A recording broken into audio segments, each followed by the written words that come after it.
Hey guys, Raytheon, and we're back.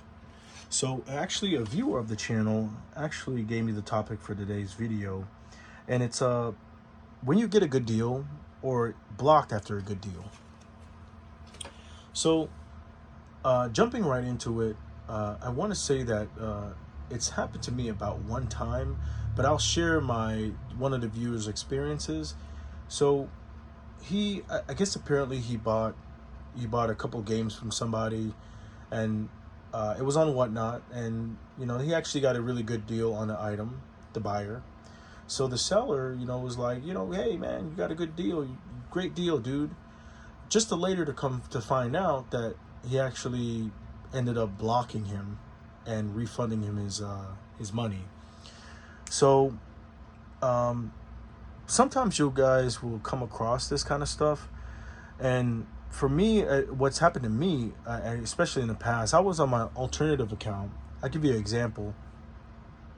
And I was in a particular streamers on Whatnot, and I actually was trying to pick up Mamoto Fury for the GameCube. It's one of the GameCube games I was missing, but it was only a case and manual only.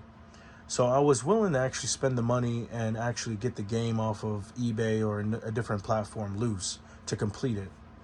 So I ended up winning the auction. I think I paid about anywhere from $65 to $75 for the case and manual. I think the game goes for over 200. I'm not sure what it goes for now, but I think at that time it was going for that much. So I was getting a really good deal for it to complete the whole thing and just piece it together.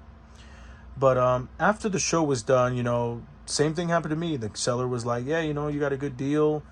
Awesome. He ran it. He gave me a price for what he wanted, to put it at, and I paid it. So after a few days, I'm like thinking about it, and I'm just like, wait a minute, this game has not shipped yet. So then I looked at my orders on Whatnot. You can look at your orders, and I found out that it was actually refunded for me. The seller actually refunded the whole asking price and everything for it, and he labeled it as damaged or couldn't find or missing or whatever like that. There was also some logistics with that whole situation that happened with me, that I'll save it for another video, but typically you could have this happen a lot of times, especially on Whatnot. Whatnot is a really good place to buy product, clothing, shoes, video games, cards, everything. And when you're a seller and you actually sell your items and stuff, you put it for the price that you want it. And I always tell people when they're getting into reselling or buying or anything like that, especially reselling, I always tell them whatever your purchase price is. So if you bought this game off a yard sale for like $5, but it's worth like 70, you can afford to take $40 or maybe a little bit less or maybe a little bit more for the item. But if you bought the game, let's say you bought this Midnight Club for $30, and you're trying to sell it for like 50 when it's not really worth that, it's just not going to be pleasable for you. Or you shout out and you're like, I can start this as low as said price.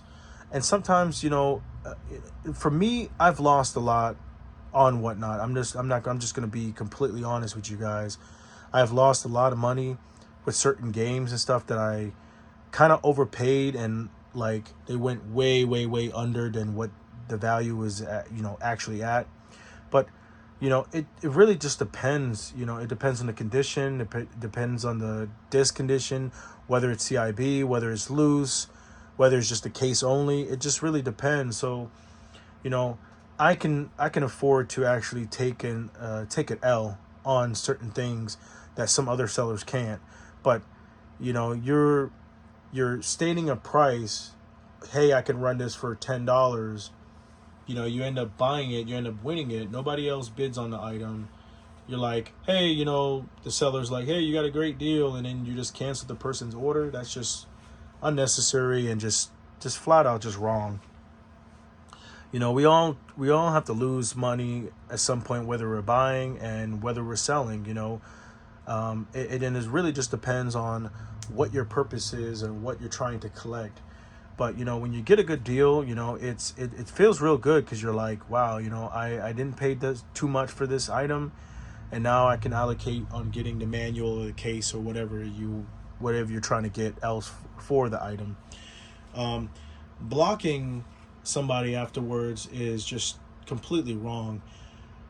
You just don't do that kind of stuff. That's just bad business practices. But, refunding the money for somebody after they got a good deal, and then going to making your next show to resell the item to get a little bit more. You just run the item for what you want it to run, or what you want it to sell for. If it doesn't sell, cool. You have to be, and that's what I tell people. Like in my other videos, I always talk about, like, your margins have to be very low. They have to be, when you're a seller, they have to be low. That's why when you go to a game store, a Second and Charles, a GameStop, or you go to your local game store and stuff, that's why they haggle you with the price, because they're trying to get it as cheap. Not only for them to make money, because that's the main thing, to make money, but it's also to keep their margins kind of low, so when you have customers come into the store, not everything is really sky high. So that's one of the biggest things I want to say. And ordinary Joe coming into a store, a game store, my local game store that's in my area, they haggle the price down to next to nothing, and sometimes they pay up on certain things. They have to. That's just the nature of the game. But let me know what you guys think on this matter. Like, have you guys ever experienced buying something off of eBay and then, the seller canceling or whatnot, or Mercari or whatever? Have you guys ever experienced this in an auction? Let me know down in the comment section below. This has been amazing to be back, guys. I took a little bit of a break, 2-day break. I've been posting every day since the 1st of January this year, and I'm back on schedule again. I feel a lot better. So good to, I'm excited and looking forward to reading your comments, guys. So you guys take care, and you guys enjoy your Sunday. Peace.